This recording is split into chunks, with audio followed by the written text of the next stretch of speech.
우르릉 쾅! 하늘이 두 쪽으로 갈라지는 듯한 굉음과 함께 칠흑 같은 어둠 속에서 시퍼런 섬광이 번뜩였다. 억수같이 쏟아지는 빗줄기는 마치 하늘이 이 땅의 모든 것을 씻어내리 작정한 듯 거세게 몰아쳤고 늙고 병든 소나무들이 비명을 지르며 허리를 꺾었다. 그 아비규환의 산중턱, 진흙투성이가 된 집신을 가까스로 바위 틈에 박아 넣으며 가쁜 숨을 몰아쉬는 노파가 있었다. 약초를 캐러 깊은 산에 들어왔다가 갑작스러운 폭우에 고립된 막순이었다. 그녀는 뼈마디가 쑤시는 노구를 이끌고 미친 듯이 흐르는 흙탕물에 휩쓸리지 않으려 안간 힘을 쓰고 있었는데 빗소리와 천둥소리 사이로 기이하고도 처절한 울음소리가 고막을 파고들었다. 그것은 짐승의 것도 사람의 것도 아닌 생명이 끊어지기 직전에 내뱉는 단말마와도 같았다. 막수는 본능적으로 몸을 움츠리며 소리가 들려오는 쪽으로 고개를 돌렸다.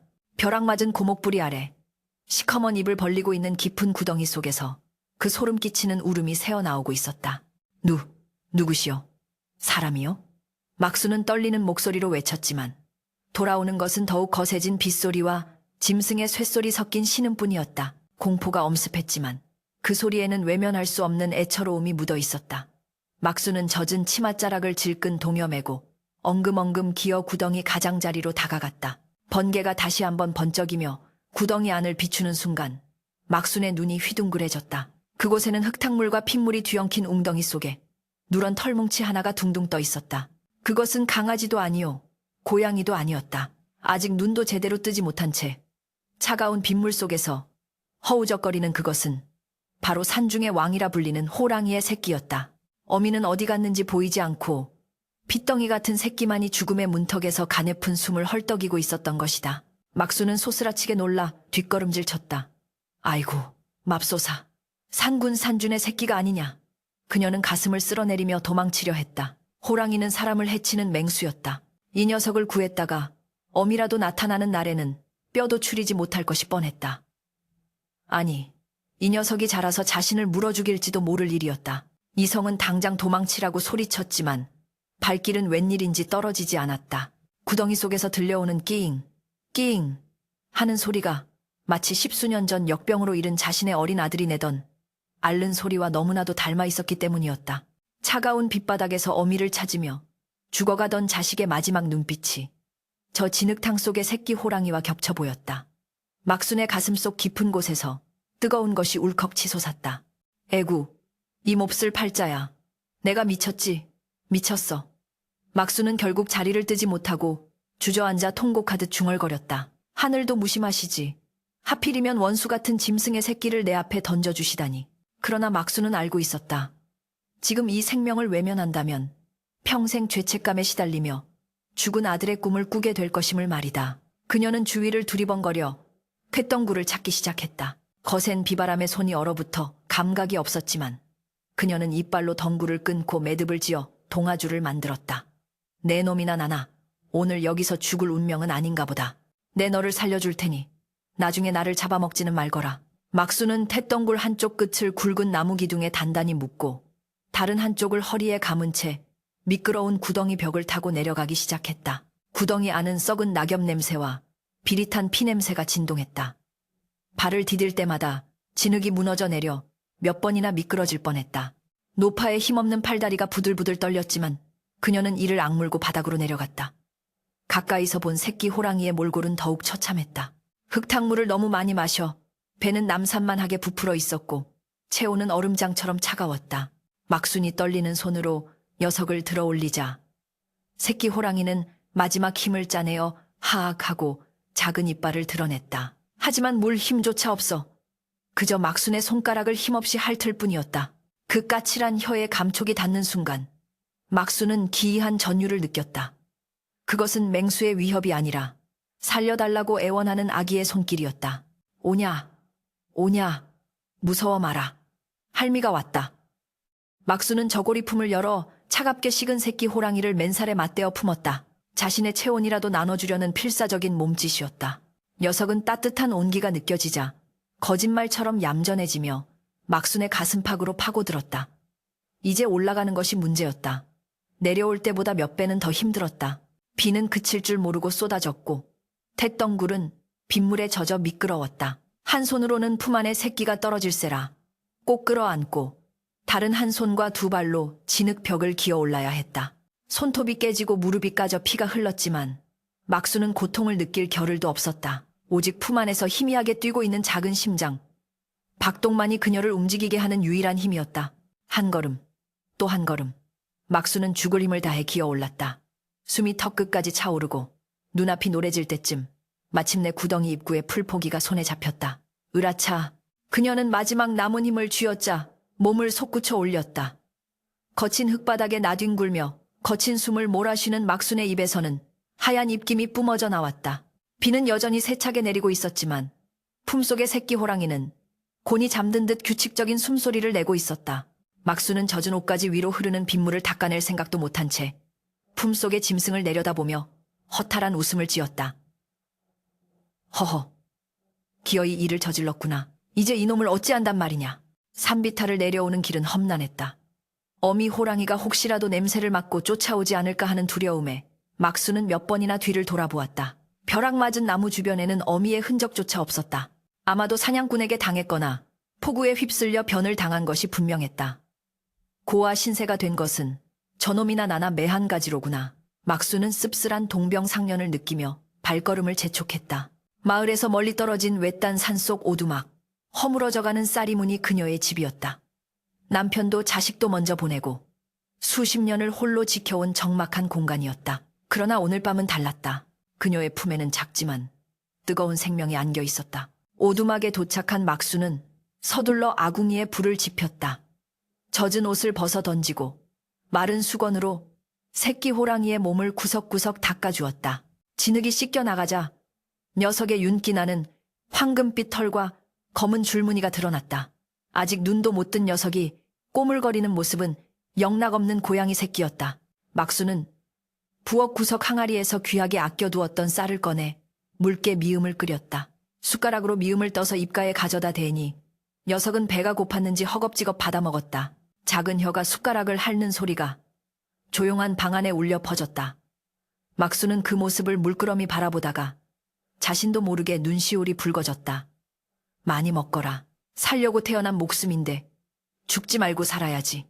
밤이 깊어지자 폭우는 잦아들었지만 산바람은 여전히 창호지 문을 덜컹거리게 만들었다. 배를 채운 새끼 호랑이는 막순의 무릎을 베개 삼아 세상 모르고 잠에 빠져들었다. 막수는 거친 손으로 녀석의 등을 쓰다듬었다. 사람들은 호랑이를 산신령이라 두려워하고 사냥꾼들은 가죽을 얻으려 혈안이 되어 있지만 지금 막순의 눈앞에 있는 것은 그저 어미 잃고 떨고 있던 가여운 생명일 뿐이었다. 내일 날이 밝으면 어떻게 해야 할지 막막했다. 마을 사람들에게 들키면 당장 맞아 죽을 것이요. 관아에 알려지면 큰일이 날 터였다. 하지만 막수는 곤히 잠든 녀석을 다시 산속에 버릴 수 없다는 것을 이미 알고 있었다. 그래, 내 이름도 없이 살다가는 인생. 네 놈이랑 정이라도 붙여보자꾸나. 막수는 혼잣말을 중얼거렸다. 그녀는 잠든 호랑이의 머리를 쓰다듬으며 마치 자장가를 부르듯 나직한 목소리로 말을 건넸다.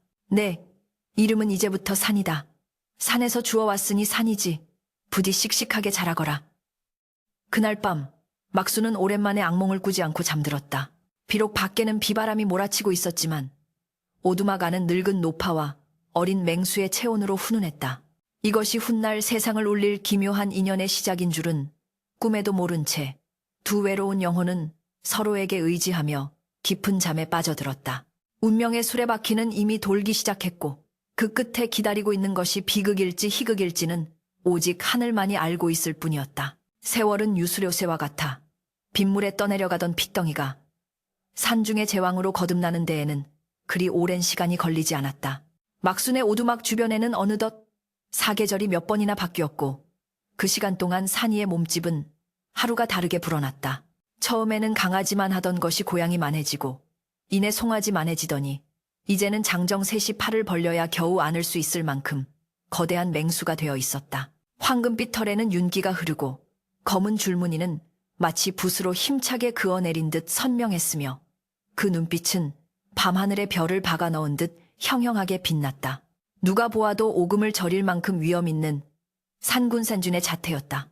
그러나 이 천하를 호령할 맹수는 낡고 비좁은 오두막 안에서만큼은 영락없는 철부지 막내 아들이었다. 이놈아, 밥상 없겠다. 덩치는 산만한 놈이 조신하지 못하게 왜 이리 서두르는 게야. 막순이 나무주걱으로 녀석의 이마를 툭 치며 나무랐다. 보통 사람이라면 호랑이의 숨소리만 들어도 기절초풍할 노릇이겠으나 막순에게는 그저 밥 투정하는 자식일 뿐이었다. 산이는 막순의 타박에도 아랑곳하지 않고 거대한 머리를 들이밀며 그르렁 소리를 냈다. 그 울림이 어찌나 깊고 웅장한지 방바닥에 흙먼지가 파르르 떨릴 지경이었다. 좁은 방 안을 가득 채운 산이는 몸을 웅크리고 앉아 앞발을 가지런히 모은 채 막순이 퍼주는 보리밥을 기다리고 있었다. 호랑이가 풀을 먹고 밥을 먹는다 하면 세상 천지 누가 믿겠는가. 허나 막순은 넉넉지 않은 형편에 고기를 배불리 먹일 수 없어 어릴 적부터 약초를 캐다 팔아 산 쌀과 잡곡에 산나물을 섞어 죽을 쑤어 먹였다. 간혹 덫에 걸린 토끼나 노루를 잡아다 주기도 했으나 산이는 피냄새 나는 생고기보다 막순이 손수 지어준 따뜻한 밥을 더 좋아했다. 자, 하거라. 막순이 큼지막한 박바가지에 밥을 가득 담아 내밀자 산이는 거대한 입을 조심스럽게 벌려 밥을 받아 먹었다. 날카로운 송곳니가 번뜩였지만 녀석은 혀로 밥알을 핥아먹으며 행여나 할멈의 손에 상처라도 낼까봐 지극히 조심하는 기색이 역력했다. 밥을 다 먹고 나면 산이는 막순의 무릎에 머리를 비비며 재롱을 떨었다. 까끌까끌한 혀로 막순의 주름진 볼을 핥아줄 때면 막순은 간지러움에 웃음을 터뜨리면서도 가슴 한구석이 묵직해짐을 느꼈다. 내 놈이 사람이었다면 얼마나 좋았을꼬. 내 죽기 전에 장가가는 꼴도 보고 했을 터인데. 막순의 탄식 섞인 혼잣말을 알아듣기라도 한 듯 산이는 커다란 눈망울을 깜빡이며 그윽하게 그녀를 바라보았다. 짐승과 인간 사이를 뛰어넘은 기묘한 모정무. 은 깊은 산속 오두막을 따스하게 채우고 있었다. 그러나 산밖의 세상은 그들의 평화와 달리 흉흉하게 돌아가고 있었다. 인근 마을에 호랑이 출몰 소문이 돌기 시작한 것이다. 사실 산이는 막순의 당부를 철석같이 지켜 낮에는 절대 밖으로 나가지 않았고 밤에도 사람들의 눈을 피해 깊은 산속에서만 머물렀다. 하지만 산의 주인이 바뀐 것을 숲이 모를 리 없었다. 나무꾼들은 산 깊은 곳에서 들려오는 천지를 뒤흔드는 포효 소리에 기겁하여 도망쳐왔고 약초꾼들은 집채만한 짐승의 발자국을 보고 혼비백산하여 마을로 내려왔다. 그놈은 보통 놈이 아니야. 발자국 크기가 솥뚜껑만 하더구먼. 어제는 뒷산 바위에서 시퍼런 불빛 2개가 마을을 내려다보는 걸 내 두 눈으로 똑똑히 봤네. 사람들의 공포는 살을 붙여 괴담이 되었고 괴담은 삽시간에 퍼져나가 관아의 귀에까지 들어갔다. 급기야 고을사또는 호랑이를 잡는 자에게 큰 포상을 내리겠다는 방을 붙였고 전국에 내로라 하는 사냥꾼들이 하나둘씩 모여들기 시작했다. 그 중에서도 가장 악명 높은 이는 강포수라 불리는 자였다. 그는 한쪽 눈에 곰에게 핥히어 생긴 흉터가 길게 나 있었는데 그 인상이 마치 저승사자처럼 섬뜩했다.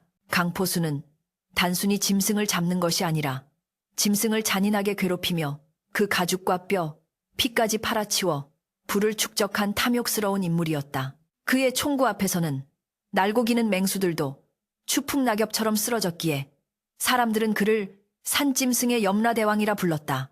마을 주막에 자리를 잡은 강포수는 탁주를 들이키며 묘한 미소를 지었다.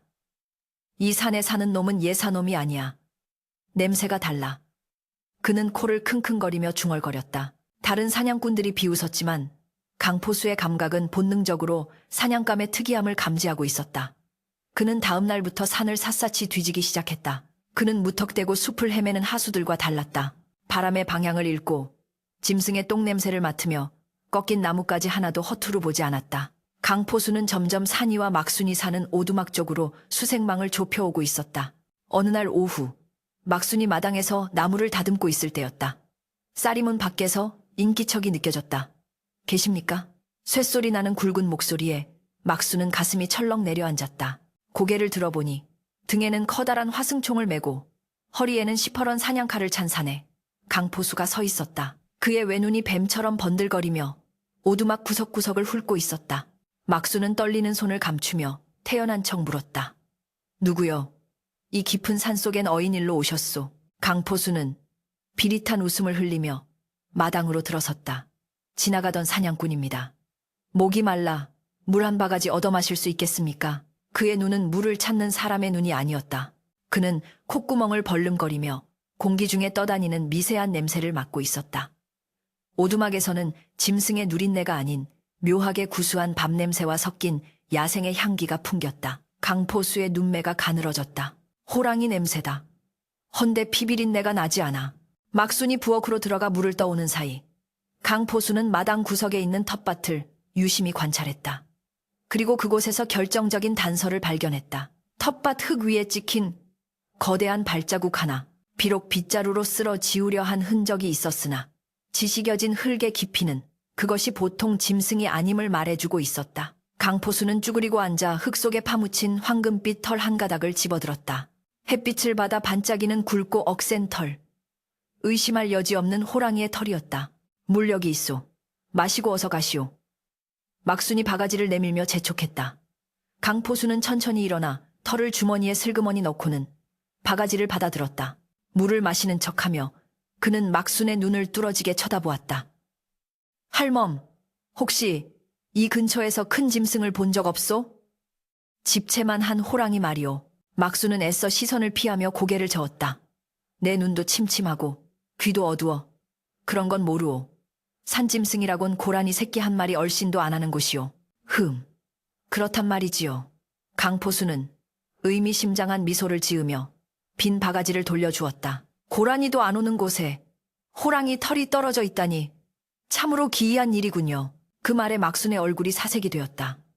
강포수는 그 반응을 놓치지 않았다. 그는 확신했다. 이 늙은 노파가 호랑이를 숨기고 있거나 적어도 호랑이와 깊은 연관이 있다는 것을. 그는 당장이라도 오두막을 뒤지고 싶었으나 노련한 사냥꾼답게 서두르지 않았다. 섣불리 덤벼들었다가 놓칠 수도 있었고 무엇보다 호랑이가 지금 어디에 숨어 있는지 정확히 파악되지 않았기 때문이었다. 그는 더 큰 덫을 놓기로 마음먹었다. 잘 마셨습니다. 밤길 조심하시오 할멈. 요즘 산군이 배가 고파 닥치는 대로 잡아먹는다 하니. 강포수는 섬뜩한 경고를 남기고 뒤를 돌았다. 그의 등 뒤로 서늘한 살기가 느껴졌다. 쌀이문을 나서는 강포수의 입가에는 잔인한 미소가 걸려 있었다. 찾았다. 내 이번에는 가죽뿐만 아니라 아주 재미난 구경거리를 얻게 생겼구나. 강포수가 사라지자 막수는 그 자리에 주저앉고 말았다. 다리가 후들거려 일어날 수가 없었다. 산아, 우리 산이를 어찌하면 좋단 말이냐. 막수는 직감했다. 평화롭던 시절은 끝났으며 이제 피할 수 없는 폭풍이 몰아치고 있음을. 그녀는 방 안으로 기어들어가 벽장 속에 숨어있던 산이를 끌어안았다. 어두운 벽장 속에서 숨을 죽이고 있던 산이는 막순의 불안을 느꼈는지 낮은 소리로 끼잉거리며 그녀의 젖은 눈가를 핥아주었다. 거대한 맹수의 눈에도 근심이 서려 있었다. 그날 밤 강포수는 산 아래 마을로 내려가 청년들을 모았다. 내 호랑이 잡을 묘수를 찾았다. 내일 날이 밝는 대로 삽과 깨미 그리고 튼튼한 밧줄을 준비해라. 아주 깊고 큰 구덩이를 파야 할 것이다. 그의 계획은 단순한 사냥이 아니었다. 인간의 정침을 이용한 짐승보다 더 비열하고 잔혹한 덫을 준비하고 있었던 것이다. 밤바람에 실려오는 쇠냄새와 화약냄새가 숲의 정적을 깨뜨리고 있었다. 오두막의 호롱불은 바람 앞에 등불처럼 위태롭게 흔들렸고 막수는 밤새 한숨도 이루지 못한 채 산이의 등을 쓰다듬고 또 쓰다듬었다. 마치 그것이 마지막인 것처럼. 동이 트기 전 푸르스름한 새벽빛이 감돌 무렵의 숲은 기이할 정도로 고요했다. 평소라면 지저귀어야 할 산새들조차 숨을 죽였고 풀벌레 소리 하나 들리지 않는 정막만이 오두막 주변을 무겁게 짓누르고 있었다. 그 정적을 깬 것은 둔탁한 페미질 소리였다. 강포수가 이끄는 일행은 밤새 오두막 앞마당과 숲으로 이어지는 길목에 거대한 구덩이를 팠다. 짐승 하나를 잡기 위함이라기엔 지나치게 깊고 넓은 흡사 지옥으로 통하는 입구와도 같은 구덩이였다. 그들은 바닥에 날카롭게 깎은 대나무 창을 촘촘히 박으려 했으나 강포수가 손을 들어 제지했다. 가죽 상한다. 산채로 잡아야 값이 더 나가는 법이지. 그의 탐욕은 짐승의 목숨을 넘어 그 가죽 한 조각에까지 미치고 있었다. 그들은 구덩이 위를 얇은 나뭇가지와 썩은 낙엽으로 교묘하게 덮어 짐승의 예민한 눈으로도 감히 알아챌 수 없도록 위장해 놓았다. 이봐, 할멈을 끌어내. 강포수의 서슬퍼런 호령이 떨어지자 사냥꾼 2명이 오두막 안으로 들이닥쳐 막순을 끌어냈다. 거친 손길에 내동댕이 쳐진 막순은 흙바닥에 쓰러지며 신음을 토했다. 그녀의 두 손은 굵은 밧줄로 결박당해 있었고 입가는 터져 피가 배어나오고 있었다. 강포수는 비릿한 미소를 머금고 막순의 머리채를 잡아 일으켜 세웠다. 그리고는 그녀를 구덩이 바로 넘어 늙은 감나무 기둥에 단단히 묶었다. 오직 함정을 밟고 지나가야만 닿을 수 있는 위치였다. 자, 이제 내 아들놈을 불러보거라. 어미가 죽게 생겼는데 천하의 상군이라 한들 보고만 있겠느냐. 이 천벌을 받을 놈들. 막수는 강포수의 얼굴에 피 섞인 침을 뱉으며 저항했다. 내 자식은 짐승이 아니라 산신령이 점지해 주신 영물이다. 너희 같은 인간 말종들이 감히 넘볼 상대가 아니란 말이다. 그녀의 악에 바친 외침은 숲을 울렸으나 돌아온 것은 강포수의 무자비한 발길질 뿐이었다. 영물은 무슨, 내 눈엔 그저 걸어다니는 돈보따리로 보일 뿐이다. 강포수는 허리춤에서 단도를 꺼내어 막순의 목덜미에 차갑게 갖다 대었다. 소리를 질러라. 비명을 지르란 말이다. 그래야 그놈이 튀어나올 것 아니냐. 그러나 막순은 이를 악물었다. 혀를 깨물어서라도 절대 비명을 지르지 않으리라 다짐했다. 자신이 소리를 내면 산이가 나타날 것이고 그러면 꼼짝없이 저 구덩이에 빠져 죽을 것임을 알기에 그녀는 고통을 삼키며 눈을 질끈 감았다. 산아, 오지 마라. 제발 멀리 도망가거라. 이 어미는 살 만큼 살았다. 그녀의 속마음은 피눈물이 되어 흐르고 있었지만 겉으로는 단호한 침묵을 지켰다. 강포수는 약이 올랐는지 칼끝으로 막순의 어깨를 살짝 그었다. 붉은 선혈이 베옷을 적시며 흘러내렸다. 윽 하는 신음이 새어나왔지만 막수는 끝내 입을 열지 않았다. 그때였다. 숲의 공기가 순식간에 바뀌었다. 바람이 멈추고 나뭇잎 하나 흔들리지 않는 팽팽한 긴장감이 감돌았다. 사냥꾼들이 웅성거리며 총을 고쳐 잡는 순간 숲의 어둠 속에서 낮고 묵직한 진동이 울려 퍼졌다. 그르르릉. 그것은 천둥 소리보다 더 깊고 땅속 깊은 곳에서 울려나오는 지옥의 소리 같았다. 강포수의 눈이 번뜩였다. 왔구나. 수풀이 갈라지며 모습을 드러낸 것은 상상을 초월하는 거구의 호랑이였다. 산이었다. 녀석의 눈은 분노로 핏발이 서 있었고 입가에는 흉폭한 송곳니가 드러나 있었다. 마을 사람들이 말하던 집채만 한 호랑이라는 말은 결코 과장이 아니었다. 산이의 압도적인 위용의 사냥꾼들은 겁에 질려 뒷걸음질 쳤다. 총을 든 손들이 사시나무 떨듯 떨렸다. 하지만 산이는 당장 달려들지 않았다. 녀석은 영리했다. 숲의 제왕으로서 본능적으로 앞길에 놓인 수상한 흙냄새와 함정의 기운을 감지한 것이다. 녀석은 구덩이 가장자리를 서성이며 낮은 포효를 내뱉었다. 함부로 발을 디뎠다간 낭패를 볼 수 있다는 것을 짐승의 직감으로 알고 있었다. 호, 제법 눈치가 빠른 놈이로구나. 강포수는 비릿하게 웃으며 막순의 목에 댄 칼에 힘을 주었다. 하지만 이래도 네가 가만히 있을 테냐. 그가 칼끝을 꾹 누르자 막순의 목에서 붉은 피가 주르륵 흘러내렸다. 크앙! 산이가 하늘이 찢어질 듯한 포효를 내질렀다. 그 소리에 나무 위에 까마귀들이 놀라 날아오르고 사냥꾼 몇 명은 다리가 풀려 주저앉았다. 그것은 단순한 짐승의 울음이 아니었다. 어미를 해치려는 자들을 향한 끓어오르는 분노이자 당장이라도 찢어 죽이겠다는 살기 어린 경고였다. 산이의 앞발이 땅을 파헤쳤다. 당장이라도 튀어나가 저 비열한 인간의 목을 물어뜯고 싶었지만 그 사이에 놓인 함정과 인질로 잡힌 어미 때문에 섣불리 움직일 수가 없었다. 딜레마에 빠진 맹수의 눈동자가 격렬하게 흔들렸다. 막수는 흐릿해지는 의식 속에서 산이를 바라보았다. 가라. 어서 가.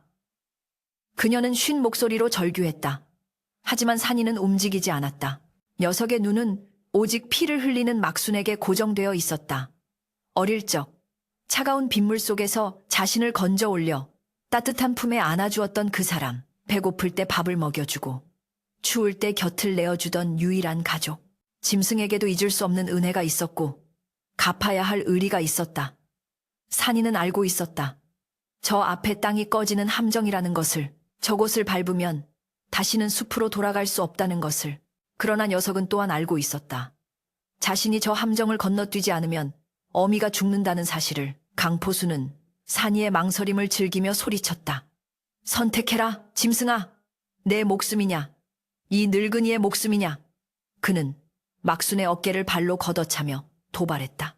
막순이 고통에 못 이겨 비명을 지르는 순간 산이의 이성이 끊어졌다. 더 이상 본능적인 공포나 계산 따위는 중요하지 않았다. 그 어흥, 산이는 땅을 박차고 날아올랐다. 그것은 사냥을 위한 도약이 아니었다. 죽음을 각오한 비행이었다. 녀석은 함정을 피해 우회할 수도, 도망칠 수도 있었지만 가장 빠르고 직선적인 길을 택했다. 비록 그 끝이 파멸일지라도 어미에게 닿기 위한 최단 거리를 향해 몸을 던진 것이다. 거대한 황금빛 몸체가 허공을 갈랐다. 사냥꾼들은 그 장엄한 광경에 숨을 멈췄다. 쿠당탕, 우지끈, 산이의 육중한 몸이 위장된 나뭇가지 위로 떨어지자마자 허술한 받침대들이 부러지며 땅이 꺼졌다. 산아, 막순의 절규가 숲을 갈랐다. 쿵! 하는 둔탁한 소리와 함께 산이는 깊은 구덩이 바닥으로 추락했다. 흙먼지가 피어오르는 구덩이 속에서 고통스러운 신음과 분노의 으르렁거림이 뒤섞여 들려왔다. 함정에 빠진 것이다. 제 발로 뻔히 보이는 죽음의 아가리 속으로 뛰어든 것이다. 잡았다. 잡았어. 하하하. 강포수는 광기 어린 웃음을 터뜨리며 환호했다. 사냥꾼들이 와 하고 몰려들어 구덩이 안을 내려다보았다. 깊은 구덩이 바닥. 산이는 뒷다리가 꺾였는지 비틀거리며 일어나려 애쓰고 있었다. 진흙투성이가 된 채 위를 올려다보는 녀석의 눈빛은 공포가 아닌 오직 나무에 묶인 막순을 향한 애처로운 걱정으로 가득 차 있었다. 자신은 갇혔으되 어미가 무사한지 확인하려는 그 눈빛에 구경하던 사냥꾼들마저 순간 숙연해질 정도였다. 강포수는 막순의 밧줄을 풀어주는 대신 구덩이 위에서 낄낄거리며 돌멩이 하나를 던져 산이의 머리를 맞췄다. 천하의 산군도 별 수 없구나. 제 어미 살리겠다고 불구덩이에 뛰어드는 꼴이라니 멍청한 짐승 같으니라고. 막수는 풀려나자마자 기어가 구덩이 입구에 매달렸다. 아이고, 내 새끼야. 이 미련한 놈아. 왜 그랬어, 왜? 그녀는 땅을 치며 통곡했다. 피눈물이 흙바닥을 적셨다. 구덩이 속의 산이는 할멈의 울음소리를 듣자 아픈 다리를 질질 끌며 벽에 몸을 기대고 앉아 조용히 끼잉 소리를 냈다. 마치 나는 괜찮으니 울지 마세요 라고 위로하는 듯 했다. 그 모습은 흉포한 맹수가 아니라 잘못을 저지르고 벌을 받는 어린아이처럼 순하고 가련해 보였다. 자, 이제 구파는 끝났다. 강포수는 화승총에 탄약을 재기 시작했다. 가죽에 구멍을 낼 순 없으니 목을 졸라 죽이거나 몽둥이로 때려잡아야겠지. 얘들아, 밧줄과 올가미를 가져와라. 그의 목소리에는 자비란 없었다. 탐욕에 눈이 먼 인간의 잔인함이 짐승의 순수한 의리를 짓밟으려 하고 있었다. 막수는 비틀거리며 일어나 강포수의 앞을 가로막았다. 노파의 눈에서 서슬퍼런 광채가 뿜어져 나왔다. 비켜라, 할멈. 같이 죽고 싶지 않으면. 강포수가 총구를 들이대며 으름장을 놓았다. 쏘거라. 차라리 나를 쏘거라. 막수는 가슴을 펴고 고함을 질렀다. 내 목숨을 구해준 자식이다. 짐승만도 못한 놈들아. 하늘이 두렵지 않으냐. 그녀의 일갈은 서리발처럼 차가웠으나 이미 탐욕에 영혼을 판 강포수의 귀에는 들리지 않았다. 죽고 싶다면 소원대로 해주마. 강포수의 손가락이 방아쇠에 걸렸다. 절체절명의 순간 구덩이 속에서 심상치 않은 기운이 솟구쳐 올랐다. 산이가, 다리가 부러진 줄 알았던 산이가 고통을 초월한 초인적인 힘으로 구덩이 벽을 긁어대기 시작한 것이다. 발톱이 부러지고 피가 튀었지만 녀석은 멈추지 않았다.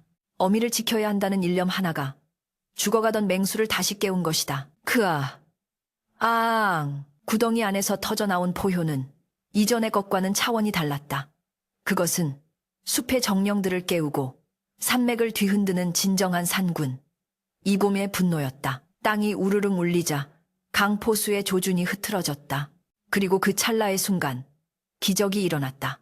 땅이 뒤집히는 듯한 굉음과 함께 구덩이 속에서 황금빛 섬광이 솟구쳐 올랐다. 그것은 물리적인 도약이라기보다는 분노한 산신령이 땅속에서 불기둥을 뿜어 올리는 것과 같은 기이하고도 압도적인 광경이었다.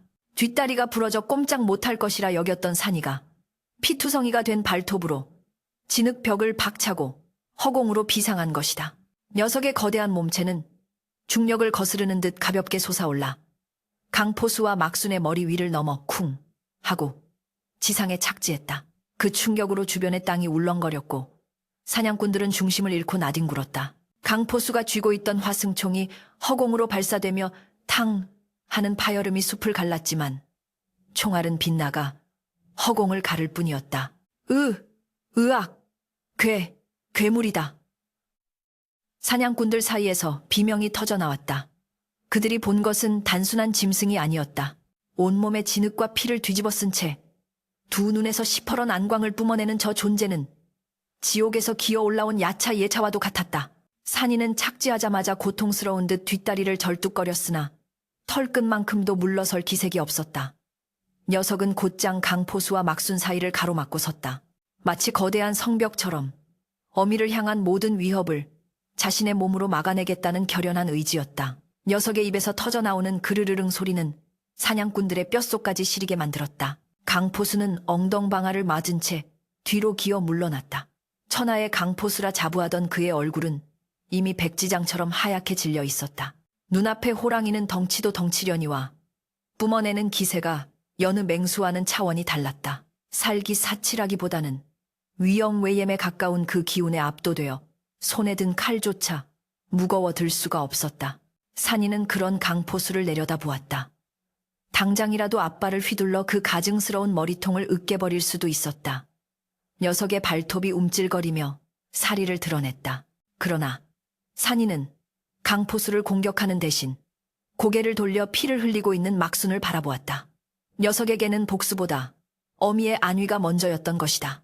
산아, 내 새끼, 살아있었구나. 막순은 피 묻은 손을 뻗어 산이의 앞발을 잡았다. 다리가 으스러지는 고통 속에서도 녀석은 할멈의 손길을 피하지 않았다. 산이는 거친 숨을 몰아쉬며 뜨거운 혀로 막순의 목덜미와 상처 부위를 핥아주었다. 지혈을 하려는 본능적인 행동이자 미안함과 애정이 담긴 몸짓이었다. 그 모습은 영락없이 늙은 어미를 위로하는 효자의 모습이었다. 강포수와 사냥꾼들은 그 기이한 광경에 넋을 잃고 바라보았다. 짐승이 인간을, 그것도 자신을 함정에 빠뜨린 원흉이나 다름없는 인간을 구하고 위로하다니. 탐욕의 눈이 먼 그들의 상식으로는 도저히 이해할 수 없는 일이었다. 그때 산 아래에서 요란한 꽹과리 소리와 함께 관아의 포졸들과 마을 사람들이 몰려 올라오는 소리가 들렸다. 이쪽이다. 총소리가 났다. 횃불을 든 무리가 가까워지고 있었다. 강포수는 그 소리에 정신이 번쩍 들었다. 지원군이 왔다. 저놈만 잡으면 일확천금이다. 공포는 다시 탐욕으로 바뀌었다. 그는 떨어진 총을 주워들며 악을 썼다. 쏴라! 저놈을 쏴! 다리가 부러져서 멀리 못 간다. 그의 외침에 주춤하던 사냥꾼들이 다시 활과 창을 겨누기 시작했다. 위기의 순간 산이는 결단을 내린 듯 몸을 낮췄다. 녀석은 막순의 앞에 납작 엎드려 등을 내보이며 컹 하고 짧게 짖었다. 타보라는 신호였다. 막순은 녀석의 뜻을 알아차리고 눈물을 훔쳤다. 내 몸도 성취하는데 나를 업고 어찌 간단 말이냐. 막순이 주저하자 산이는 다시 한번 머리로 막순의 등을 밀며 재촉했다.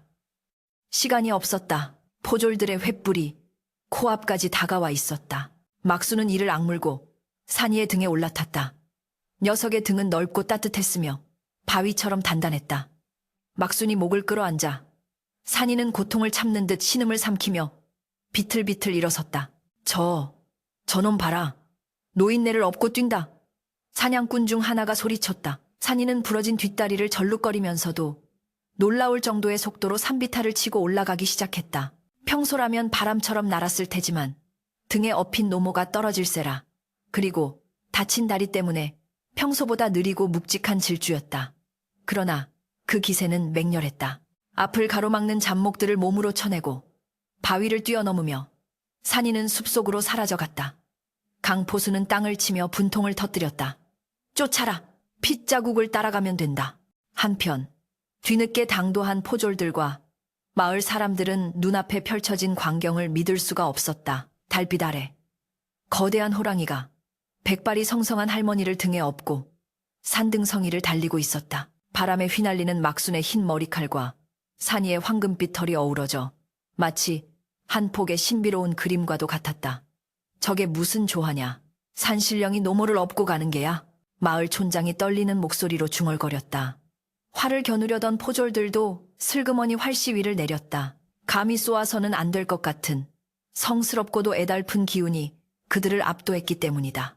그것은 짐승의 도주가 아니라 효심쇼심의 행렬이었다. 산이는 멈추지 않고 달렸다. 숨이 턱끝까지 차오르고 심장이 터질 것 같았지만 등 뒤에서 느껴지는 할멈의 미약한 숨결과 따뜻한 체온이 그를 지탱하게 했다. 부러진 다리뼈가 살을 찌르는 고통이 밀려올 때마다 녀석은 막순이 해준 따뜻한 밥 한 그릇과 다정한 손길을 떠올렸다. 지켜야 한다. 내가 죽더라도 이분만은 살려야 한다. 짐승의 머릿속에 든 생각은 오직 그것 하나뿐이었다. 한참을 달린 끝에 산이는 사람들의 발길이 닿지 않는 험준한 바위산 꼭대기에 이르렀다. 그곳에는 여성만이 아는 작은 동굴이 있었다. 동굴 안에 들어서자마자 산이는 털썩 주저앉았다. 막수는 산이의 등에서 미끄러져 내렸다. 아이고 산아, 피를 너무 많이 흘렸구나. 막수는 자신의 저고리를 찢어 산이의 다리를 감싸주려 했다. 하지만 산이는 고개를 저으며 오히려 막순의 얼굴을 살폈다. 할멈이 무사한 것을 확인한 녀석은 그제야 긴장이 풀렸는지 깊은 한숨을 내쉬며 바닥에 머리를 누였다. 거친 숨소리가 동굴을 울렸다. 막수는 녀석의 머리를 끌어안고 하염없이 눈물을 흘렸다. 미안하다. 미안해. 못난 어미 만나서 네가 무슨 고생이냐. 동굴 밖, 저 멀리 산 아래에서는 횃불들이 어지러이 춤추고 있었다. 강포수 일행이 끈질기게 추격해오고 있는 것이었다. 산이는 지친 몸을 일으켜 동굴 입구에 섰다. 그리고 산 아래를 향해 이번 생의 마지막이 될지도 모를 가장 크고 웅장한 포효를 내질렀다. 어흥, 그 소리는 단순한 위협이 아니었다. 이곳은 나의 영역이며 내 어미가 있는 곳이니 한 발짝이라도 더 다가오면 모두 죽음을 면치 못하리라는 엄중한 선포였다. 그 소리는 산메아리를 타고 천리 밖까지 퍼져나갔고 쫓아오던 사냥개들은 꼬리를 말고 주저앉아 오줌을 지렸다. 강포수조차 그 기세에 눌려 더 이상 발걸음을 떼지 못했다. 밤하늘의 둥근 달이 동굴 입구에 서 있는 산이의 실루엣을 비추었다.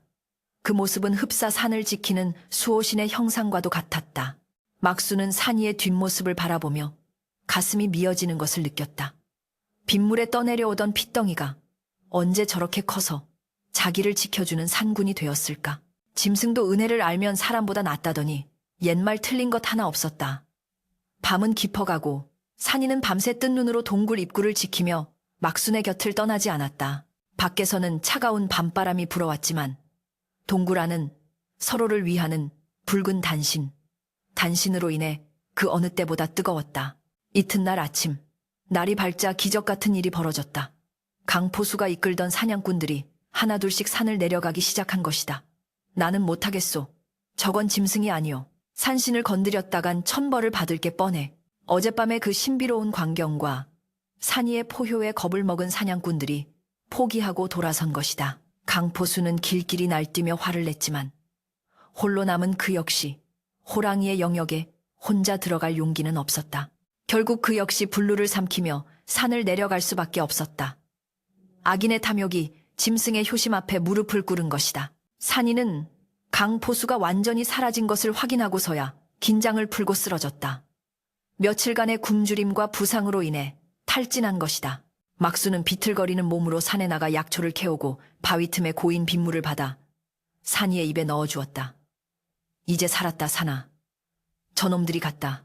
막순의 목소리에 산이는 힘겹게 눈을 뜨고 꼬리를 살짝 흔들었다. 비록 몸은 만신창이가 되었지만 두 모자무즈의 얼굴에는 평온함이 감돌았다.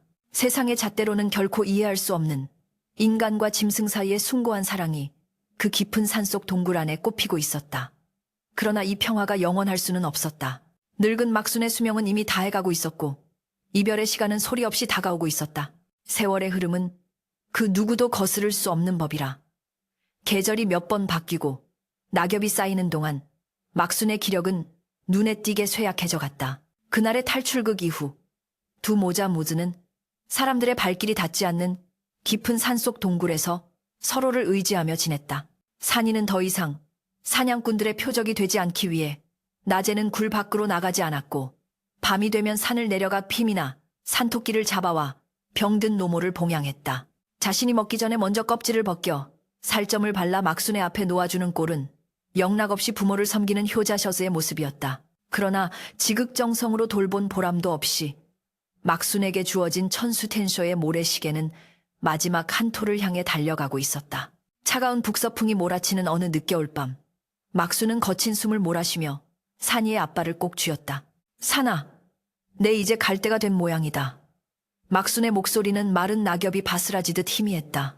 산이는 무언가 잘못되었음을 직감한 듯 불안한 눈빛으로 낑낑거리며 막순의 가슴팍에 머리를 비볐다. 평소 같으면 그 거친 혀로 핥아주었을 테지만 지금은 그저 체온이라도 나눠주려는 듯 웅크리고 앉아 곁을 지킬 뿐이었다. 울지 마라. 내 덕분에 외롭지 않게 따뜻하게 잘 살다 간다. 다음 생에는 부디 사람으로 태어나거라. 내 아들로 태어나거라. 그때는 내 맛난 밥 많이 해줄 테니. 막순의 손에서 힘이 빠져나갔다. 깊게 패인 주름 사이로 한 줄기 눈물이 흘러내렸고 이내 고요한 정적이 동굴을 채웠다. 밖에서는 하얀 눈송이가 세상을 덮어주려는 듯 소리 없이 쏟아지고 있었다. 크응. 산이는 움직이지 않는 할멈의 얼굴을 코로 툭툭 쳐보았다. 일어나서 밥을 달라고 머리를 쓰다듬어 달라고 보채보았지만 막수는 대답이 없었다. 죽음의 의미를 깨달은 것일까? 산이는 허공을 향해 포효하는 대신 목 안에서 끓어오르는 비통한 울음을 삼키며 막순의 식어가는 몸을 자신의 거대한 몸으로 감싸 안았다. 차가운 냉기가 할멈을 덮치지 못하도록 녀석은 며칠 밤낮을 먹지도 자지도 않고 그 자세 그대로 망부석처럼 자리를 지켰다. 짐승의 털에 맺힌 눈물이 얼어붙어 고드름이 될 때까지 산이는 어미의 곁을 떠나지 않았다. 사나흘이 지나 산 아래 마을의 나무꾼들이 산속에서 들려오는 구슬픈 짐승의 울음소리를 듣고 동굴을 찾아왔다. 그들은 조심스럽게 동굴 안을 들여다보다가 믿을 수 없는 광경에 입을 다물지 못했다. 거대한 호랑이 한 마리가 늙은 노파의 시신을 품에 안고 웅크리고 있었던 것이다. 사람들의 인기척에 산이는 고개를 들었다. 녀석의 눈은 촤게 들어가 있었고 윤기 흐르던 털은 푸석해져 있었다. 그러나 녀석은 사람들을 위협하지 않았다. 오히려 사람들이 다가오기를 기다렸다는 듯 천천히 몸을 일으켜 뒤로 물러나 앉았다. 마치 이제 장례를 치러주시오 라고 부탁하는 듯한 태도였다. 나무꾼들은 두려움도 잊은 채 숙연한 마음으로 다가와 막순의 시신을 수습했다. 세상에 이런 일이. 짐승이 상주 성주 노릇을 하고 있었구먼. 마을 사람들은 십시일반 돈을 모아 막순의 장례를 치러주기로 했다. 비록 가난하고 외로운 노파였으나 호랑이가 지킨 그 마지막 길을 외면할 수 없었기 때문이다. 상여가 나가는 날, 온 마을 사람들이 구경을 나왔다. 이제 가면 언제 오나? 어이어이. 상두꾼의 구슬픈 소리가 산자락에 울려 퍼지고 하얀 만장완장이 바람에 펄럭였다. 그리고 그 행렬의 뒤편, 숲의 그림자 속에 거대한 그림자 하나가 조용히 따르고 있었다. 산이었다. 사람들은 힐끔거리며 두려워했지만 녀석은 일정한 거리를 둔 채 고개를 푹 숙이고 터벅터벅 걸을 뿐이었다. 그 모습이 어찌나 처량하고 슬퍼 보이던지 지저대던 동네 개들조차 꼬리를 내리고 길을 비켜주었다. 양지바른 산중턱에 무덤이 만들어졌다. 관이 땅속으로 내려가고 흙이 덮이자 참았던 눈물을 터뜨리는 조문객들 사이로 바람이 거세게 불어왔다. 봉분이 다 만들어지고 제사상이 차려졌을 때 숲에 숨어있던 산이가 천천히 모습을 드러냈다. 사람들은 흠칫 놀라 길을 터주었다. 산이는 무덤 앞으로 다가가 털썩 주저앉았다. 그리고 앞발을 가지런히 모으고 무덤을 향해 머리를 조아렸다. 한 번, 두 번, 세 번. 그것은 흡사 인간이 올리는 절과 다를 바 없었다. 보는 이들의 가슴을 먹먹하게 만드는 짐승의 마지막 하직 인사였다. 절을 마친 산이는 무덤가에 엎드려 하늘을 올려다보았다. 그리고 참았던 슬픔을 토해내듯 길고 긴 울음을 터뜨렸다. 어흥, 어흐응. 그 소리는 맹수의 포효라기보다는 어미 잃은 자식이 목 놓아 부르는 어머니라는 비명에 가까웠다. 산천 초목이 떨고 하늘의 구름마저 멈출 듯한 애절한 통곡이었다. 그 자리에 있던 마을 사람들은 남녀노소 할 것 없이 모두 눈시울을 붉히며 고개를 숙였다. 사람보다 낫다. 100번 1000번 낫다. 촌장의 탄식 섞인 말에 아무도 토를 달지 않았다. 탐욕스러운 강포수가 쫓던 그 짐승은 이제 그들의 마음속에 영험한 효자 호랑이로 각인되고 있었다. 한참을 그렇게 울던 산이는 자리에서 일어났다.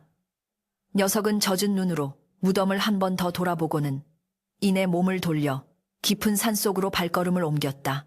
안개가 자욱한 숲으로 사라지는 녀석의 뒷모습은 쓸쓸하면서도 웅장했다.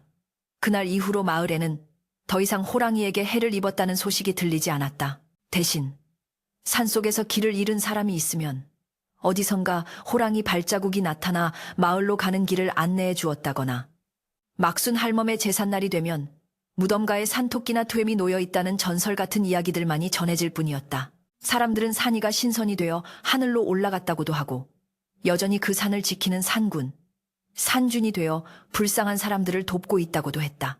어느 쪽이 진실인지는 알 수 없으나 한 가지 분명한 것은 그 깊은 산골짜기에 인간과 짐승의 경계를 허문진한 사랑이 존재했다는 사실이다. 비록 말 못하는 미물일지라도 받은 은혜를 잊지 않고 붉은 단심으로 갚을 줄 알았던 호랑이의 이야기는 배은 망덕이 판치는 인간 세상에 경종을 울리며 입에서 입으로 오래도록 전해져 내려왔다.